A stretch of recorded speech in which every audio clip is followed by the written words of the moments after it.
ఆంధ్ర అలానే తెలంగాణ రాష్ట్రాలలో చలి తీవ్రత తగ్గే అవకాశాలు రాగల 24 గంటల్లో కనిపిస్తుంది.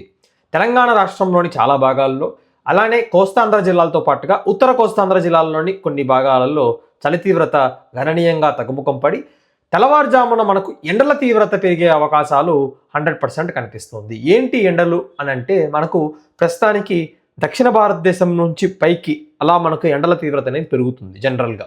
కానీ ఇప్పుడు ఏమవుతుంది అంటే మనకు పసిఫిక్ మహాసముద్రము ఆ పక్కన నుంచి వచ్చే ఆ యొక్క తేమగాలులు దాంతోపాటుగా వచ్చేసి సూర్యుడు వచ్చేసి అంటే భూమధ్య రేఖ నుంచి పైకి రావడం అనేది జరుగుతుంది. కాబట్టి డెఫినెట్గా ఇంకా రానున్న రోజులలో మనకు ఎండల తీవ్రత అనేది బాగా పెరిగే అవకాశాలు రెండు తెలుగు రాష్ట్రాలతో పాటుగా సమస్త భారతదేశంలో కనిపిస్తుంది. అలానే రాత్రి సమయాలలో చలి తీవ్రతలు అనేవి తగ్గుతూ అలానే పెరుగుతూ మళ్ళా తగ్గుతూ అలా మనకు తెల్లవారుజామున ఉండే ఉష్ణోగ్రతలు పెరిగి గ్రీష్మ ఋతువు వైపుగా పయనించే అవకాశాలు రానున్న రోజుల్లో కనిపిస్తుంది.